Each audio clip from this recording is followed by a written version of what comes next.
ഈ ഒരു രാത്രി നമുക്കൊരു രൂപാന്തരത്തിൻ്റെ രാത്രിയാവട്ടെ, ഒരു പുനരുത്ഥാനത്തിൻ്റെ രാത്രിയാവട്ടെ, ദൈവത്തിൻ്റെ സന്നിധിയിൽ നിൽക്കുന്ന ഒരു രാത്രിയാവട്ടെ, പുതിയ പുതിയ തീരുമാനങ്ങൾ എടുക്കുന്ന ഒരു രാത്രിയാവട്ടെ, ദൈവത്തിൻ്റെ സന്നിധിയിൽ നമ്മൾ ഒന്നുകൂടെ അടുത്ത് വരുന്ന ഒരു രാത്രിയാവട്ടെ. അപ്രകാരം നമ്മൾ ആയിരിക്കുമ്പോൾ നമുക്കറിയാവുന്ന ഒരു ഗാനം നമുക്ക് ചേർന്ന് പാടാം. അപ്പാ നീ ഞങ്ങളിലേക്കൊന്ന് ഇറങ്ങി വാ എന്നൊന്ന് പറയാവോ? അപ്പാ നീ ഞങ്ങളിലേക്കൊന്ന് ഇറങ്ങി വാ യേശുവേ. സ്നേഹവാനായ അപ്പൻ, അപ്പന്റെ മുഖത്തേക്കൊന്ന് നോക്കിയേ. ഹൃദയത്തിൻ വാതിൽ തുറക്കാം യേശുവേ,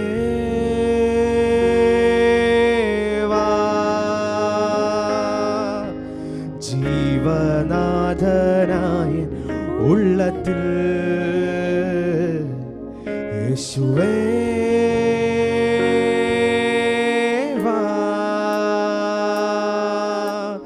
ഹൃദയത്തിൻ വാതിൽ തുറക്കാം യേശുവേ,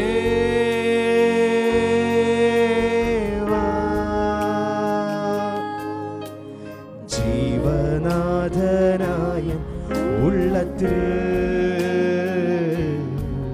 യേശുവേ,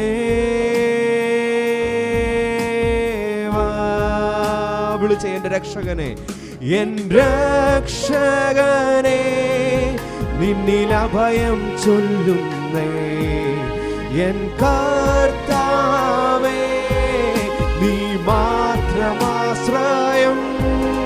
എൻ രക്ഷകനെ, നിന്നിൽ അഭയം ചൊല്ലുന്നേ, കർത്താവേ, നീ മാത്രമാശ്രയം. യേശു വന്നിട്ടുണ്ട് എന്നവസ്ഥയെ മാറ്റാൻ, ഇന്നും ജീവിക്കുന്നു യേശുവേ. യേശു വന്നിട്ടുണ്ട് എന്നവസ്ഥയെ മാറ്റാൻ, ഇന്നും ജീവിക്കുന്നു യേശുവേ. കരച്ചിലിൻ ശബ്ദം കേൾക്കുന്നു യേശുവാ.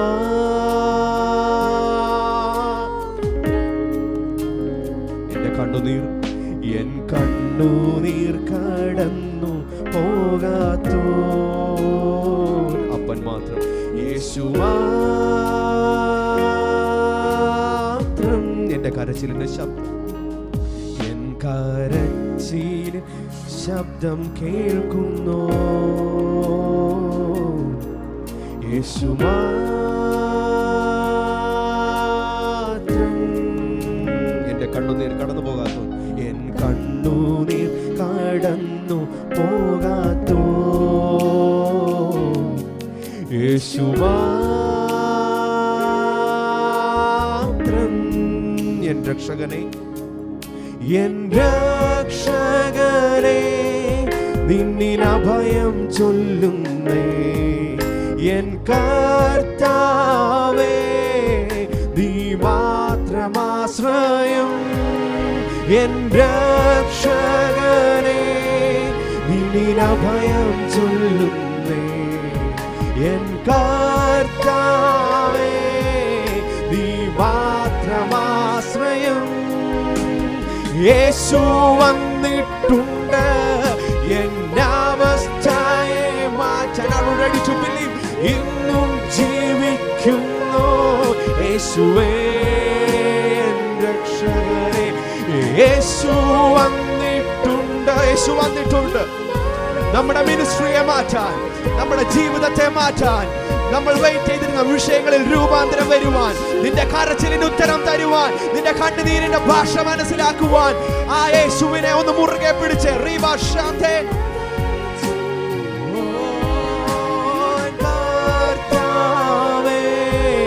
നീ മാത്രമാശ്രയം. എൻ രക്ഷകനെ, നിന്നിൽ അഭയം ചൊല്ലുന്നേ, എൻ കർത്താവേ, നീ മാത്രമാശ്രയം. യേശു വന്നി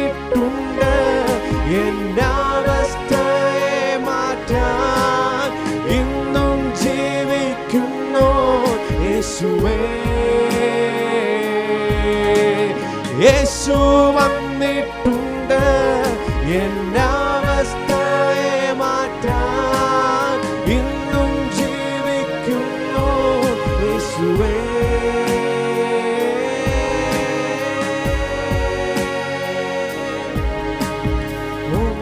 ഓടിവാ കൃപയാൽ നദിയരികിൽ,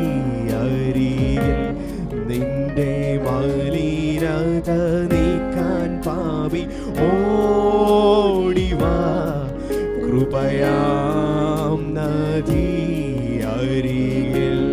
ഓടിവാ ഓടിവാ കൃപയാം നദിയരികിൽ, നിന്റെ മലിനത നീക്കാൻ പാപി ഓടിവാ കൃപയാം നദിയരികിൽ.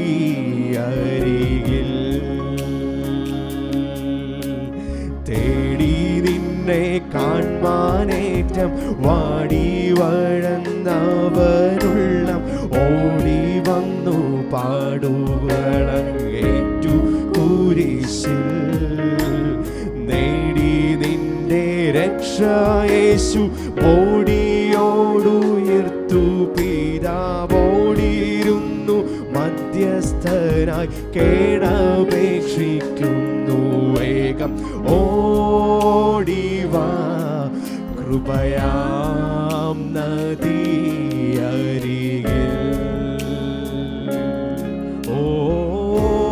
ഓടിവാ കൃപയാം അപ്പാ. I love you Jesus.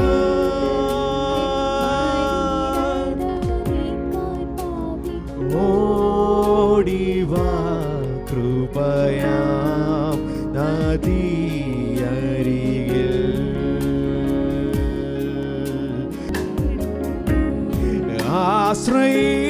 ആശ്രയിപ്പാൻ എനിക്കെന്നും സർവശക്തൻ കൂടെയുണ്ട്. തളരാതെ മരുഭൂവിൽ യാത്ര ചെയ്യും പ്രത്യാശയോടെ.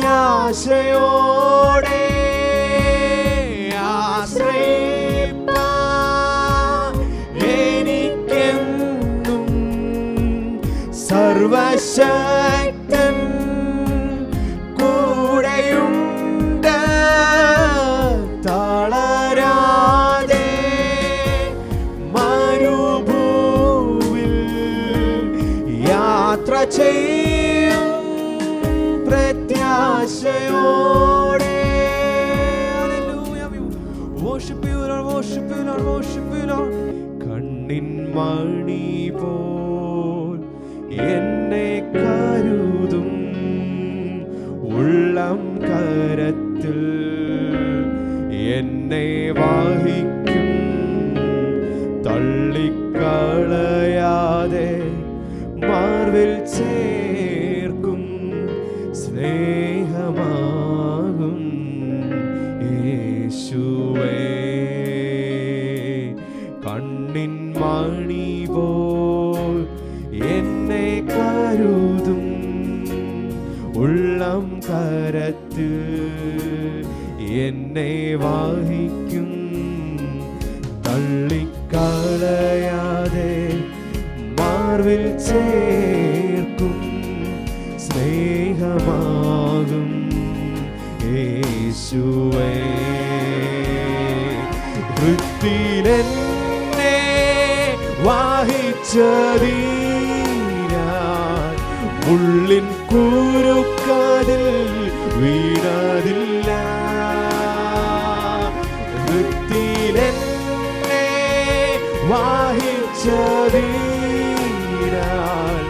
ഉള്ളിൻ കുരുക്കതിൽ വീണതില്ല. കണ്ണിൽ തന്നെ നോക്കിയതീരാ തുன்பമൊന്നും യേശുവില്ല. കണ്ണിൽ തന്നെ നോക്കിയതീരാ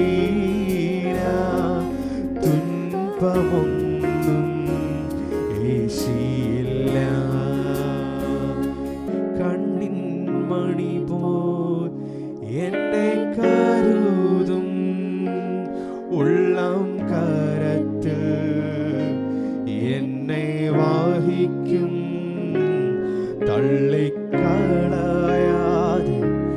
മാർവിൽ ചേർക്കും, സ്നേഹമാകും യേശുവേ. പ്രാണനേക്കാൾ അരികിലുള്ളതാൽ ഭയപ്പെടുവാൻ കാര്യമില്ല. പ്രാണനേക്കാൾ അരികിലുള്ളതാൽ ഭയപ്പെടുവാൻ കാര്യമില്ല. സ്നേഹമേറെ നൽകുന്നതിനാൽ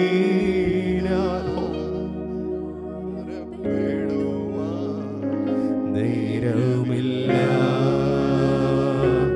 സ്നേഹമേറെ നൽകുന്നതിനാൽ ഭാരപ്പെടുവാൻ നേരമില്ല. കണ്ണിൻ മണി പോൽ എന്നെ കരുതും,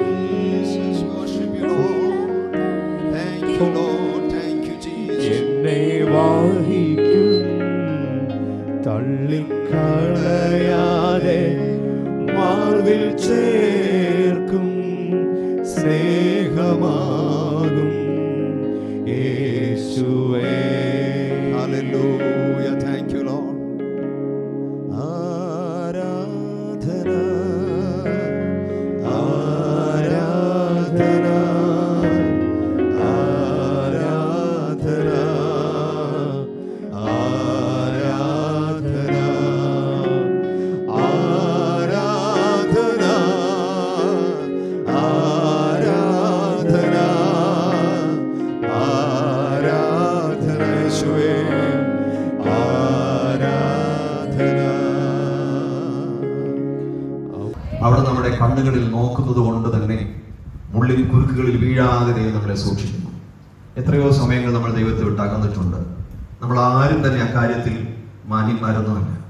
എന്നിട്ടും ദൈവം തന്റെ കരുണ കൊണ്ടും കൃപ കൊണ്ടും നമ്മെ സ്നേഹിച്ചു, വഴി നടത്തി, ഇന്നയോളം നടത്തി, ഇന്നും ദൈവസന്നിധിയിൽ കടന്നു വരുവാൻ പരിശുദ്ധനായ ദൈവം സഹായിച്ചു. ദൈവത്തിന് എല്ലാ മഹത്വം കരയറ്റം. എല്ലാ കാര്യങ്ങളും തട്ടി നമുക്ക് ദൈവം സ്തുതിക്കാം.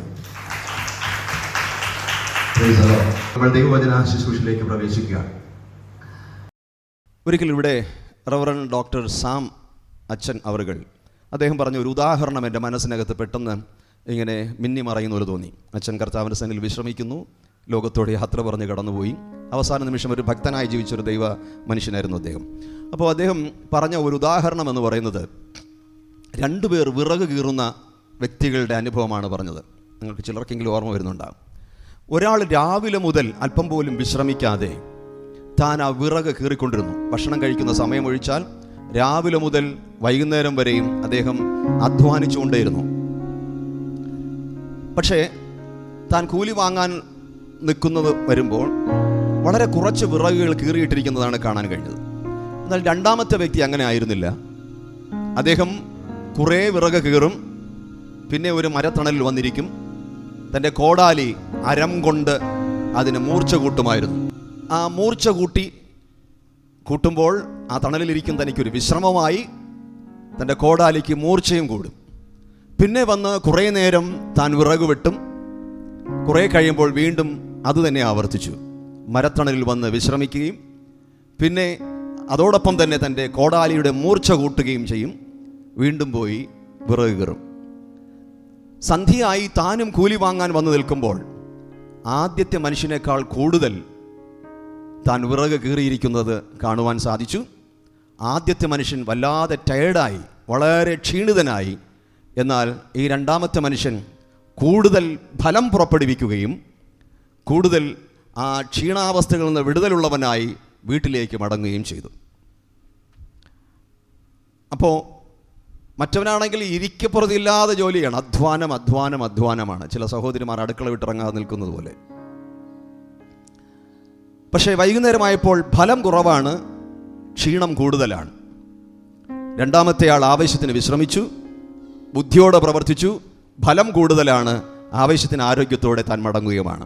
ഇന്ന് നിങ്ങളോട് ഞാൻ പറയാൻ ഉദ്ദേശിക്കുന്ന ദൈവവചനം യെശയ്യാപ്രവാചകന്റെ പുസ്തകം 30-ാം അധ്യായം അതിൻ്റെ 10 വാക്യം. നമുക്കെല്ലാവർക്കും പരിചയമുള്ള ഒരു ഭാഗമായിരിക്കാം അത് എന്ന് ഞാൻ കരുതുകയാണ്. അവിടെ ഇപ്രകാരം എഴുതിയിരിക്കുന്നു: ഇസ്രായേലിൻ്റെ പരിശുദ്ധനായി യഹോവയായ കർത്താവ് ഇപ്രകാരം അരുളി ചെയ്യുന്നു, മനം തിരിഞ്ഞ് അടങ്ങിയിരുന്നാൽ നിങ്ങൾ രക്ഷിക്കപ്പെടും, വിശ്രമിക്കുന്നതിലും ആശ്രയിക്കുന്നതിലും നിങ്ങളുടെ ബലം. വിശ്രമിക്കുന്നതിലും ആശ്രയിക്കുന്നതിലും നിങ്ങളുടെ ബലം. അതാണ് ഇന്നത്തെ സന്ദേശം. ദൈവത്തിൽ ആശ്രയമില്ലാത്തവർ ആരും തന്നെ ഇവിടെ ഇല്ല എന്ന് ഞാൻ കരുതിക്കോട്ടെ. നമുക്കെല്ലാവർക്കും ദൈവത്തിൽ ആശ്രയമുണ്ട്, ദൈവത്തിൽ വിശ്വാസവുമുണ്ട്. അതുകൊണ്ടാണ് പിന്നെയും നമ്മൾ പ്രാർത്ഥനകൾക്കും കൂട്ടായ്മകൾക്കെല്ലാം ഓടി വരുന്നത്. അപ്പോൾ ദൈവത്തിൻ്റെ സന്നിധിയിൽ ആശ്രയം നമുക്കുണ്ട്, എന്നാൽ വിശ്രമം പലപ്പോഴും നമുക്കില്ല. കഴിഞ്ഞ ദിവസങ്ങൾ ദൈവം എന്നോട് ഇടപെട്ട ചില ചിന്തകൾ നിങ്ങളോട് ഞാൻ പങ്കുവയ്ക്കുന്നതാണ്. നമുക്ക് ദൈവത്തിൽ ആശ്രയമുണ്ട്, ദൈവത്തിൽ വിശ്വാസമുണ്ട്, പക്ഷേ കർത്താവിൽ നമുക്കൊരു വിശ്രമം ഇല്ല. എന്താണ് വിശ്രമം? വിശ്രമത്തിന് ഇങ്ങനെയാണ് ഓക്സ്ഫോർഡ് അഡ്വാൻസ്ഡ് ലേണേഴ്സ് ഡിക്ഷണറിയിൽ പറഞ്ഞിരിക്കുന്നത്: A period of relaxing, sleeping or doing nothing after A period of activity. ചില പ്രവർത്തികൾക്ക് ശേഷം ഉള്ള ഒരു റിലാക്സ് ചെയ്യുവാൻ, ഉറങ്ങുവാൻ, ഒന്നും ചെയ്യാതിരിക്കുവാനുള്ള ഒരു സമയത്തെയാണ്, ഒരു പീരീഡിനെയാണ്, ഒരു കാലഘട്ടത്തെയാണ് റെസ്റ്റ് എന്നതുകൊണ്ട് ഉദ്ദേശിക്കുന്നത്. മറ്റൊരു ഡെഫിനിഷൻ ഇങ്ങനെയാണ്: rest means to be inwardly quiet, composed, peaceful. അതായത് വിശ്രമം എന്ന് പറയുന്നത് ഉള്ളിലുണ്ടാകുന്ന നിശബ്ദതയും സംയമനവും സമാധാനവുമാണ്. Praise the Lord. അതാണ് റെസ്റ്റ്, അതാണ് വിശ്രമം. ഒരു പ്രവൃത്തിക്ക് ശേഷം, കുറേ പ്രവൃത്തികൾക്ക് ശേഷം കുറച്ച് സമയത്തേക്ക് നമ്മൾ ഉറങ്ങുകയോ ഒന്നും ചെയ്യാതിരിക്കുകയോ റിലാക്സ് ചെയ്യുകയോ ചെയ്യുന്നതാണ് വിശ്രമം. ആദ്യമായി വിശ്രമം എന്ന വാക്ക് ഉൽപ്പത്തി പുസ്തകത്തിൽ കാണാൻ കഴിയും. അത് ദൈവവുമായി ബന്ധപ്പെട്ട കാര്യത്തിലാണ്. ദൈവം 6 ദിവസം കൊണ്ട് എല്ലാം സൃഷ്ടിച്ചു, 7-ാം ദിവസം സ്വസ്ഥമായിരുന്നു, വിശ്രമിച്ചു. ശബാത്ത്. ആ ഒരു 6 ദിവസത്തെ അധ്വാനത്തിന് ശേഷം, അല്ലെങ്കിൽ പ്രവർത്തികൾക്ക് ശേഷം, പിന്നെ 7-ാം ദിവസം സ്വസ്ഥമായിരിക്കുന്നു. അതുകൊണ്ട് മനുഷ്യനും ആഴ്ചയിൽ 6 ദിവസം അധ്വാനിക്കാനും അധ്വാനിക്കുന്നവന് വിശ്രമിപ്പാൻ 7-ാം ദിവസം വിശ്രമിക്കുവാനായും ദൈവം നൽകി. Price the Lord. അപ്പോൾ എന്നാൽ മനുഷ്യന് അതുമാത്രമില്ല എന്നാണ് കാണാൻ കഴിയുന്നത്. അപ്പോൾ ദൈവത്തിൻ്റെ വിശ്രമത്തിൽ പ്രവേശിക്കുക എന്ന് പറയുന്നത് ദൈവവുമായിട്ടുള്ള ഒരു സമാധാനത്തിലെത്തുക എന്നുള്ളതാണ്. ഓക്കെ. വിശുദ്ധ വേദപുസ്തകത്തിൽ ദൈവത്തിൽ വിശ്വസിച്ച അനേക വിശ്വാസ വീരന്മാരെ കാണാം. അനേക വിശ്വാസ വീരന്മാർ. അത് പറയുമ്പോൾ നമ്മുടെ മനസ്സിൽ ഓടിയെത്തുന്ന എബ്രായർക്ക് ലേഖനം 11-ാം അധ്യായമാണ്. വിശ്വാസ വീരന്മാരുടെ പട്ടിക തന്നെ പറയുന്നു. അവരെക്കുറിച്ചെല്ലാം പറഞ്ഞ ശേഷം എബ്രായർക്ക് ലേഖനം 12-ാം അധ്യായം 1-ാമത്തെ വാക്യത്തിൽ എത്തുമ്പോൾ അവിടെ എഴുതിയിരിക്കുന്നത് ഇപ്രകാരമാണ്: ആകയാൽ സാക്ഷികളുടെ ഇത്ര വലിയ സമൂഹം നമുക്ക് ചുറ്റും നിൽക്കുന്നത് കൊണ്ട് സകല ഭാരവും മുറുകെ പറ്റുന്ന പാപവും വിട്ട് മുമ്പിൽ വെച്ചിരിക്കുന്ന ഓട്ടം സ്ഥിരതയോടെ ഓടുക എന്നാണ്. ആ വിശ്വാസവീരന്മാരുടെ പട്ടിക നോക്കുക. അവർ ദൈവത്തിൽ ആശ്രയിച്ചതു, അവർക്ക് ദൈവത്തിൽ വിശ്വാസമുണ്ടായിരുന്നത് കൊണ്ട് അവർ ദൈവത്തിൽ ആശ്രയിച്ചവരാണ്. അപ്പൊ അങ്ങനെ ഒരുപാട് പേരെ കാണാം. എന്നാൽ പഴയ നിയമത്തിൽ ഒരാളെ ഞാൻ എടുത്തു കാണിക്കാൻ ആഗ്രഹിക്കുന്നു.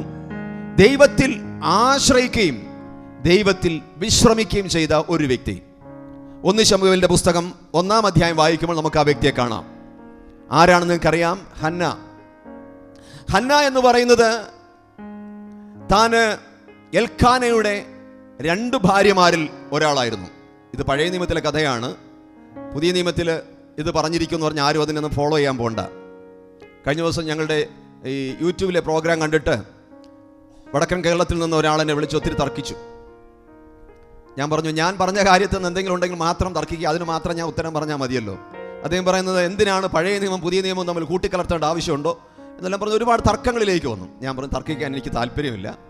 ഇപ്പോഴും ഞാൻ പറയുകയാണ്, ഞാൻ എന്തെങ്കിലും ബൈബിളിൽ ഇല്ലാത്ത കാര്യം പറഞ്ഞിട്ടുണ്ടെങ്കിൽ എന്നോട് ദയവായി പറയുക, ഞാനത് തിരുത്താം. അപ്പോൾ അദ്ദേഹം പറയുന്നു, അതല്ല കാര്യം. ഞാൻ പറഞ്ഞു, പുതിയ നിയമത്തിൽ പഴയ നിയമത്തിൽ ഏതെങ്കിലും കാര്യങ്ങൾ മത്തായി മുതൽ വെളിപ്പാട് വരെയുള്ള പുസ്തകത്തിനകത്ത് രേഖപ്പെടുത്തിയിട്ടുണ്ടോ? അപ്പോൾ അദ്ദേഹം ഉരുണ്ട് കളിക്കാൻ തുടങ്ങി. ഞാൻ പറഞ്ഞു, വെറുതെ എന്തിനാ സഹോദര നമ്മൾ തമ്മിൽ തർക്കിക്കുന്നത്. അത് വിട്ടേക്കാൻ പറഞ്ഞു. പഴയ നിയമം നിഴലാണ്, പുതിയ നിയമം അതിൻ്റെ പൊരുളാണ്. പുതിയ നിയമം മനസ്സിലാക്കണമെങ്കിൽ പഴയ നിയമം വേണം. അവസാനം പറഞ്ഞു പറഞ്ഞ ആ മനുഷ്യൻ എത്തിച്ചേർന്നത്, ഞാൻ ചോദിച്ചു, നിങ്ങൾ ബൈബിളിൽ വിശ്വസിക്കുന്നുണ്ടോ? അദ്ദേഹം പറഞ്ഞു, ഞാൻ പുസ്തകത്തിൽ വിശ്വസിക്കുന്നില്ല, ക്രിസ്തുവിൽ വിശ്വസിക്കുന്നു. അവസാനമായി ഞാനൊരു ചോദ്യം ചോദിച്ചു, പുസ്തകം കൂടാതെ ക്രിസ്തുവിനെ നിങ്ങൾക്ക് എവിടെ നിന്ന് കിട്ടി? പുസ്തകം കൂടാതെ ക്രിസ്തുവിനെ നിങ്ങൾക്ക് എവിടെ നിന്ന് കിട്ടി? ഈ പുസ്തകത്തിൽ വിശ്വസിക്കുന്നില്ല, ക്രിസ്തുവിനെ നിങ്ങൾ വിശ്വസിക്കുന്നു പറഞ്ഞാൽ പുസ്തകമില്ലാത്ത ക്രിസ്തു മറ്റൊരു ക്രിസ്തുവാണ്. അതുകൊണ്ട് നിങ്ങൾക്ക് തൽക്കാലം സംസാരം ഇവിടെ നിർത്താമൊക്കെ.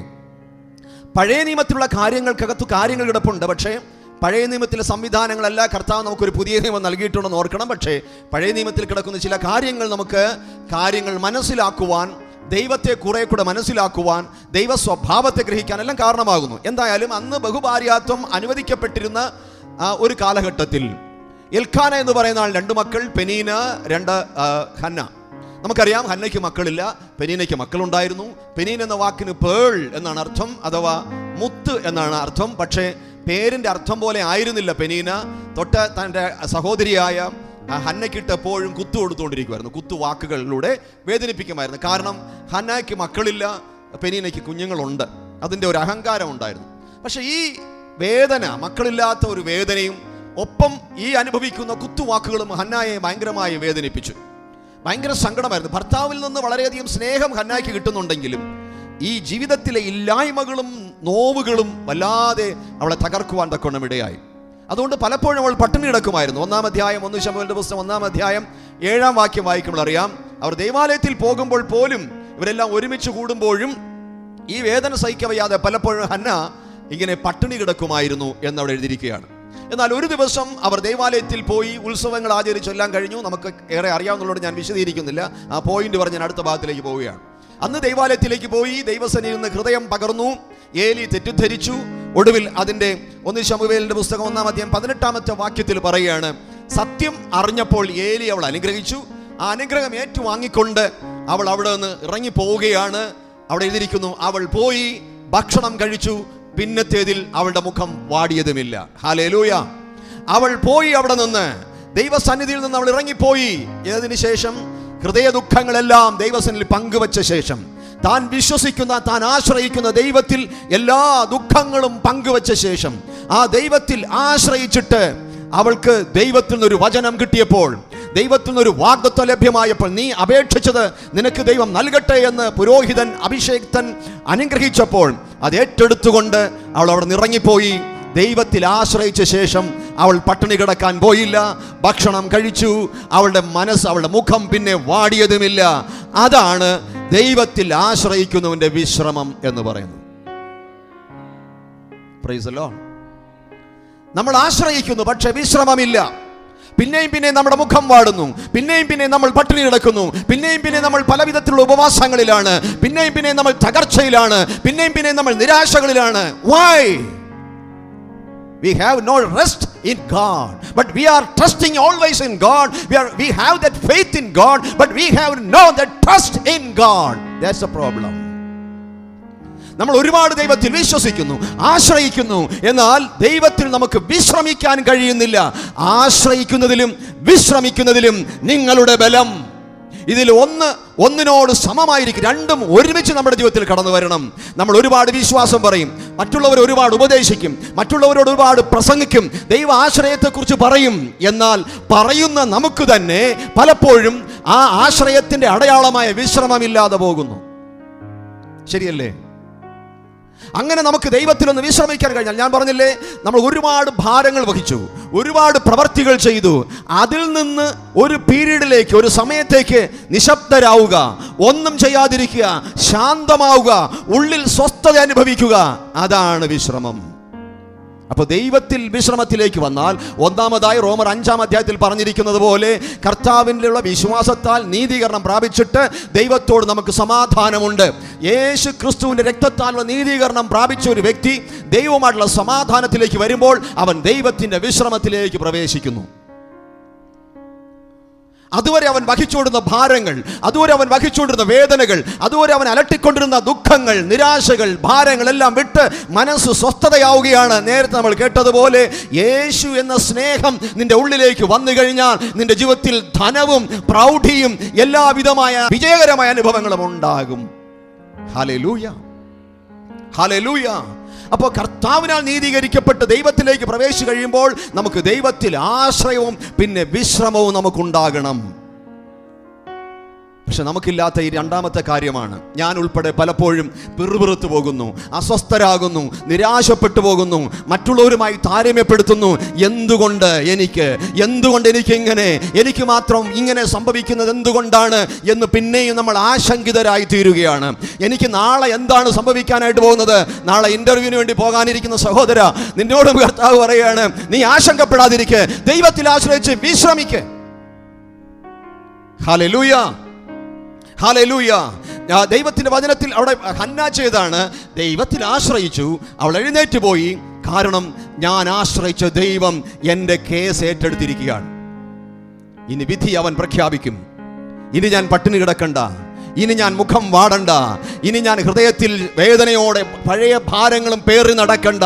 സകല ഭാരവും മുറുകെ പറ്റുന്ന പാപവും വിട്ട് എവിടെ ഭാരങ്ങൾ എവിടെ ഇറക്കി വെക്കണം? നിന്റെ ഭാരം യഹോവയുടെ മേൽ വെച്ചുകൊള്ളുക, അവൻ നിന്നെ പുലർത്തും. 55-ാം സങ്കീർത്തനം 22-ാമത്തെ വാക്യത്തിൽ അങ്ങനെ എഴുതിയിരിക്കുന്നു, നിന്റെ ഭാരം യഹോവയുടെ മേൽ വെച്ചുകൊള്ളുക. അതിടാൻ ഒരു സ്ഥലമുണ്ട്. നാൾതോറും നമ്മുടെ ഭാരങ്ങളെ ചുമക്കുന്ന ഒരു ദൈവമാണ് നമ്മുടെ ദൈവം. അവന്റെ സന്നിധിയിൽ ഭാരങ്ങളെ വലിച്ചെറിഞ്ഞെങ്കിൽ ഇനി സ്വസ്ഥമായിരിക്കുക. എൻ മനമേ, നീ സ്വസ്ഥമായിരിക്കുക. 42-43 സങ്കീർത്തനങ്ങളിൽ സങ്കീർത്തനക്കാരൻ ആവർത്തിച്ച് പറയുന്നു, എൻ മനമേ, നീ ഉള്ളിൽ വിഷാദിച്ച് ഞരങ്ങുന്നതെന്ത്? എന്റെ മനമേ, എന്റെ സ്വയം ചോദിക്കുക, എന്റെ മനമേ, നീ ഉള്ളിൽ വിഷാദിച്ച് ഞരങ്ങുന്നതെന്ത്? യഹോവയിൽ പ്രത്യാശ വയ്ക്കുക, അവൻ എന്റെ മുഖപ്രകാശക രക്ഷയും എന്റെ ദൈവമെന്ന് ഞാൻ ഇനിയും അവനെ സ്തുതിക്കും. ഹല്ലേലൂയ. സ്തുതി ഇനിയും എൻ്റെ നാവിൽ വരും. ഇനിയും ഞാൻ ദൈവത്തെ സ്തുതിക്കും. ഇനിയും ഞാൻ ദൈവത്തിന് നന്ദി പറയും. നിരാശയും പിറുപിറുപ്പുമല്ല, ഇനിയും ഞാൻ ദൈവത്തെ സ്തുതിക്കുവാൻ ദൈവം ഇടയാക്കും. അതുകൊണ്ട് മനസ്സേ, നീ ശാന്തമാവുക, കർത്താവിൽ റെസ്റ്റ് എടുക്കുക. ഞാൻ പറയും, സാധാരണ രീതിയിൽ ഇതൊക്കെയാണ് ഇതിൻ്റെ ഡെഫിനിഷൻസ്. അതായത് ഒരു പ്രവൃത്തി ചെയ്ത് കുറെ തളർന്ന ശേഷം നമ്മൾ കുറെ സമയത്തേക്ക് മിണ്ടാതിരിക്കുന്ന, സ്വസ്ഥമായിരിക്കുന്ന, ശാന്തമായിരിക്കുന്ന, ഉറങ്ങുന്ന അനുഭവത്തെയാണ് നാം വിശ്രമം എന്ന് പറയുന്നെങ്കിൽ, അത് ഒരർത്ഥത്തിൽ. മറ്റൊരർത്ഥത്തിൽ ഞാൻ ഈ ഡെഫിനേഷൻ ചിന്തിക്കുമ്പോൾ എൻ്റെ മനസ്സിൽ വന്നൊരു ചിന്ത, നമ്മൾ പലപ്പോഴും പറയാറില്ലേ, ഇന്ന് രാത്രി സ്വസ്ഥമായി ഇവിടെ കിടന്ന് ഉറങ്ങ്, നാളെ നിനക്ക് ഒരുപാട് യാത്ര ചെയ്യാനുള്ളതല്ലേ, നാളെ നിനക്ക് കുറെ കാര്യങ്ങൾ ചെയ്തു തീർക്കാനുള്ളതല്ലേ, നാളെ നിനക്ക് ഇന്ന സ്ഥലത്ത് നിൽക്കാനുള്ളതല്ലേ. ഉറക്കം മുഷിഞ്ഞ് നീ വാടി തളർന്നു നിൽക്കാൻ പാടില്ല, ഉന്മേഷത്തോടെ നിൽക്കണം. അതുകൊണ്ട് ഇപ്പം നിനക്ക് ആവശ്യം റെസ്റ്റാണ്, സുഖമായി ഉറങ്ങിക്കൊള്ളുക. അങ്ങനെയാണെങ്കിൽ ചിലത് ചെയ്ത് തളർന്നിട്ട് നമ്മൾ വിശ്രമിക്കുന്നു എങ്കിൽ ചിലത് പ്രാപിക്കാൻ വേണ്ടിയും കൂടെ ഇന്ന് വിശ്രമിക്കുകയാണ്. Hallelujah, hallelujah. ചിലത് പ്രാപിക്കുവാൻ, നാളെ ചിലത് നീ നേരിടുവാൻ, നാളെ ചിലതിന്റെ മുമ്പിൽ നിൽക്കുവാൻ, നാളെ ചില കാര്യങ്ങൾ ദൈവത്തിൽ നിന്ന് പ്രാപിക്കാൻ നീ ഇന്ന് സ്വസ്ഥമാവുക. നിന്റെ ഭാരങ്ങൾ ദൈവസന്നിധിയിലേക്ക് വലിച്ചെറിഞ്ഞ് സ്വസ്ഥമാവുക. Hallelujah, hallelujah. എന്തുകൊണ്ടാണ് നമുക്ക് ദൈവത്തിൽ വിശ്രമിക്കാൻ കഴിയാതെ പോകുന്നത്? സ്വസ്ഥമായിരിക്കാൻ കഴിയാതെ പോകുന്നതിന്റെ കാരണം എന്താണ്? നമുക്ക് ദൈവത്തിൽ ആശ്രയമുണ്ട് എങ്കിലും ആ അവിശ്വാസം പലപ്പോഴും നമ്മളെ, ഞാൻ പ്രാർത്ഥിക്കുന്നുണ്ട്, ദൈവത്തിൽ ആശ്രയിക്കും, ദൈവം എനിക്ക് അതുകൊണ്ട് ചെയ്തു തരുമെന്ന് അറിയാം. 73-ാം സങ്കീർത്തനത്തിൽ ആസാഫ് പറഞ്ഞതുപോലെ, പക്ഷെ എൻ്റെ കാലുകൾ ഇടറുകയാണ്,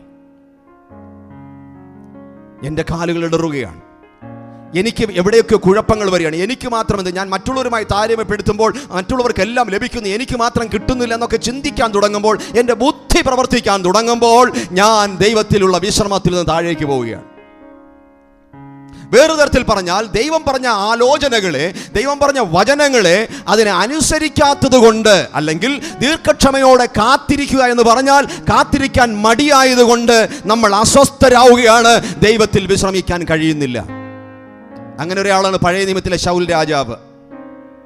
ശൗലിനോട് ദൈവം ശമൂവേൽ പ്രവാചകൻ മുഖാന്തരം പറഞ്ഞയച്ചു, നീ ഇന്നിന്ന കാര്യങ്ങൾ ചെയ്യണം, 7 ദിവസം കഴിഞ്ഞാൽ ഞാൻ നിന്റെ അടുക്കൽ വരും, എന്നിട്ട് നീ ചെയ്യേണ്ട കാര്യങ്ങൾ എന്തെന്ന് ഞാൻ നിന്നോട് വന്ന് പറയും.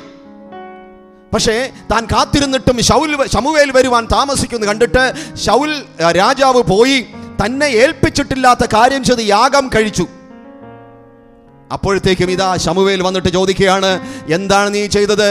അപ്പോൾ ശൗൽ രാജാവ് ശമൂവേൽ പ്രവാചകനോട് പറയുകയാണ്, നോക്കുക, നീ വരുമെന്ന് പറഞ്ഞ സമയത്തിൽ വന്നില്ല, ഞാൻ നിനക്ക് വേണ്ടി കാത്തിരുന്നു. പക്ഷേ ഇവിടെ ഇതാ യുദ്ധത്തിന് വേണ്ടി ശത്രുക്കൾ അടുത്തടുത്ത് വരികയാണ്. ദൈവത്തിൻ്റെ ദയയ്ക്ക് വേണ്ടി ഞാൻ പ്രാർത്ഥിച്ചതുമില്ല. ആത്മീയ വിഷയമാണെന്ന് ഓർക്കണം. ദൈവത്തിൻ്റെ ദയയ്ക്ക് വേണ്ടി ഞാൻ പ്രാർത്ഥിച്ചതുമില്ല എന്ന് കണ്ടിട്ട് ജനം വിട്ടുപോകാതിരിപ്പാൻ ഞാൻ ഈ പ്രവൃത്തി ചെയ്തു. അപ്പോഴാണ് അദ്ദേഹം തിരിച്ചു ചോദിക്കുന്നത്, അനുസരിക്കുന്നത് യാഗങ്ങളെക്കാളും മുട്ടാടുകളുടെ മേധസ്സിനെക്കാളും നല്ലത് നീ അറിയുന്നില്ലയോ? Hallelujah, hallelujah, hallelujah. Obedience is better than sacrifice എന്ന് അദ്ദേഹം പറയുകയാണ്. അനുസരിക്കുന്നത് യാഗത്തെക്കാളും നല്ലത്. ശൗലിന് അവിടെ വെച്ച് ശാപം ലഭ്യമാവുകയാണ്. അവന്റെ രാജത്വം നഷ്ടപ്പെടുകയാണ്. കുറച്ചു സമയം കൂടെ കാത്തിരിക്കാൻ കഴിയാതെ, ദീർഘക്ഷമയോട് അല്പസമയം കൂടെ വെയിറ്റ് ചെയ്യാൻ കഴിയാതെ, അവൻ ആത്മീയ കാര്യത്തിൽ അവനെ ഏൽപ്പിക്കാത്ത കാര്യത്തിൽ എടുത്തു ചാടാൻ തുടങ്ങിയപ്പോൾ അവന്റെ ജീവിതത്തിൽ പരാജയം അനുഭവിക്കുകയാണ്. കാരണം അവനിൽ ദൈവത്തിൽ ആശ്രയിച്ചുകൊണ്ട് യുദ്ധത്തിന് പോയെങ്കിലും അല്പസമയം കൂടെ ഒന്ന് ദൈവത്തിനായി കാത്തിരിക്കാൻ, അല്പസമയം കൂടെ ദൈവത്തിന് നിന്ന് വിശ്രമിക്കാൻ കഴിഞ്ഞില്ല. നമ്മുടെ ബുദ്ധിയിൽ ചിന്തിക്കുമ്പോൾ ശരിയാണ്, ഞാൻ പ്രാർത്ഥിച്ചില്ല, ഇപ്പോൾ ഞാൻ ഇങ്ങനെ നിന്നാൽ ശരിയാകത്തില്ല. ദൈവ കൽപ്പനകൾ വെടിഞ്ഞിട്ടുള്ള കാര്യം നീ അത് ചെയ്യരുതെന്ന് പറഞ്ഞാൽ നീ ചെയ്യണ്ട. വേറൊരുത്തനെ കൊണ്ട് ചെയ്യിക്കാൻ ദൈവത്തിനത് പദ്ധതിയുണ്ട്. ശമൂവേൽ വന്നിട്ടാണ് യാഗം നടക്കേണ്ടത്. ശൗലേ, നിന്നെ അത് ഏൽപ്പിച്ചിട്ടില്ല. നിന്നെ ഏൽപ്പിക്കാത്ത കാര്യത്തിന്റെ ഉത്തരവാദിത്വം നിന്നോട് ദൈവം ചോദിക്കുകയുമില്ല. ശമൂവേൽ മനഃപൂർവ്വമാണ് വൈകുന്നതെങ്കിൽ, പ്രവാചകൻ മനഃപൂർവ്വമാണ് താമസിക്കുന്നതെങ്കിൽ, തൻ്റെ ഉത്തരവാദിത്വത്തിൽ താൻ വരുത്തിയ വീഴ്ചയിൽ തന്നോട് അത് ഭരമേൽപ്പിച്ച ദൈവം അവനോട് ചോദിച്ചോളും, നീ എന്തിന് ശൗലേ അതിനെക്കുറിച്ച് വ്യാകുലപ്പെടണം? അവൻ ചെയ്തില്ല, ഞാനിത് ചെയ്തിട്ട്. നിന്നെ ഏൽപ്പിച്ച കാര്യത്തിനപ്പുറമായി മറ്റൊന്ന് ചെയ്യുമ്പോൾ അനുസരണക്കേട് കാണിക്കുകയാണ്. ആത്മീയതയുടെ പേരിൽ തന്നെ ദൈവത്തിലുള്ള വിശ്രമം നഷ്ടപ്പെടുത്തേണ്ട അടയാളമായി മാറുകയാണ് ശൗൽ. ഞാൻ ഈ പറയുന്ന കാര്യങ്ങൾ ചിലരുടെ ഹൃദയങ്ങൾ കുത്തി തുളഞ്ഞു കയറും. അത് അവരോട് ദൈവം സംസാരിക്കുന്നതാണ്. അവരിന്ന് അത് ഏറ്റെടുക്കട്ടെ. ഹല്ലേലൂയ. 46-ാം സങ്കീർത്തനം 10-ാം വാക്യത്തിൽ, ആ 46-ാം സങ്കീർത്തനം 1-ാം വാക്യത്തിൽ കോരഹിന്റെ പുത്രന്മാർ പറയുന്നു, our Lord is our refuge and strength, a very present help in trouble. നമ്മുടെ ദൈവം നമ്മുടെ കഷ്ടങ്ങളിൽ ഏറ്റവും അടുത്ത തുണയും, അവൻ കഷ്ടകാലത്ത് ഏറ്റവും അടുത്ത തുണയും, നമ്മുടെ പ്രയാസങ്ങളിൽ ഏറ്റവും അനുകൂലമായി അടുത്തിരിക്കുന്നവനുമാണ് എന്നവൻ പറയുകയാണ്. ഏറ്റവും അടുത്ത സഹായകനാണ്. എന്നാൽ 10-ാമത്തെ വാക്യത്തിൽ താൻ പറയുകയാണ്, മിണ്ടാതെ ഇരുന്ന് ഞാൻ ദൈവമെന്ന് അറിഞ്ഞുകൊള്ളുവിൻ. മിണ്ടാതിരിക്കുക വലിയ പ്രയാസമാണ്. നമ്മൾ വായിച്ച വാക്യത്തിൽ ഒന്നുകൂടെ ഞാൻ നിങ്ങളെ ശ്രദ്ധയെ കൊണ്ടുവരുന്നു. യെശയ്യാവ് 30-ാം അധ്യായം 15-ാം വാക്യം, മനം തിരിഞ്ഞ് അടങ്ങിയിരുന്നാൽ നിങ്ങൾ രക്ഷിക്കപ്പെടും. മനം തിരിഞ്ഞ് അടങ്ങിയിരിക്കുക. ചില ട്രാൻസ്ലേഷനിൽ റെസ്റ്റ് ചെയ്യുക എന്നാണ് അവിടെ പറഞ്ഞിരിക്കുന്നതായിട്ട് നമുക്ക് മനസ്സിലാക്കാൻ കഴിയും. വേറെ ചില ട്രാൻസ്ലേഷനിൽ ഒരു ക്വയറ്റായിരിക്കുക, ശാന്തമായിരിക്കുക. In repentance and rest you will be saved. In quietness and trust in your strengths. അടങ്ങിയിരിക്കുക, വിശ്രമിക്കുക, എന്നാൽ നീ അവൻ്റെ രക്ഷ കാണും. വിശ്രമിക്കുന്നതിലും ആശ്രയിക്കുന്നതിലും നിങ്ങളുടെ ബലം. Hallelujah, hallelujah. സദൃശ്യവാക്യങ്ങൾ 1-ാം അധ്യായം അതിന് 30-31 വാക്യം. ഞാൻ പറഞ്ഞല്ലോ, നമ്മുടെ ബുദ്ധിയാണ് ദൈവത്തിലെ ആശ്രയത്തിൽ വിശ്രമിക്കാൻ, ദൈവത്തിൽ വിശ്രമിക്കാൻ, സ്വസ്ഥമായിട്ടിരിക്കാൻ തടസ്സമാകുന്നത്. കാരണം നമ്മളിതെല്ലാം ചിന്തിക്കാൻ തുടങ്ങുമ്പോൾ അതല്ലേ ലോത്തിന്റെ ഭാര്യയ്ക്കും സംഭവിച്ചത്. ദൈവം പറഞ്ഞു, നിങ്ങളുടെ ജീവരക്ഷയ്ക്ക് വേണ്ടി ഇവിടെ നിന്ന് ഓടി രക്ഷപ്പെട്ടുകൊള്ളാൻ പറഞ്ഞു. പക്ഷെ ജീവരക്ഷയേക്കാൾ അപ്പുറമായി മക്കളുടെ ഭാവിയെക്കുറിച്ചും മരുമക്കളുടെ അവസ്ഥകളെക്കുറിച്ചെല്ലാം ചിന്തിച്ചപ്പോൾ അസ്വസ്ഥമായി ബുദ്ധി പ്രവർത്തിക്കാൻ തുടങ്ങിയപ്പോൾ പുറകോട്ട് നോക്കി അവിടെ നിന്നുപോയി. ഈ സദൃശ്യവാക്യങ്ങൾ 1-ാം അധ്യായം അതിൻ്റെ 30-ഉം 31 വാക്യങ്ങളിൽ നമ്മൾ വായിക്കുമ്പോൾ അവിടെ വളരെ വ്യക്തമായ ഒരു കാര്യം ശലോമോൻ പറഞ്ഞിരിക്കുന്നത് കാണാം. സദൃശവാക്യം 1-ാം അധ്യായം അതിൻ്റെ 30-ഉം 31 വാക്യങ്ങൾ ഞാൻ വായിക്കാം.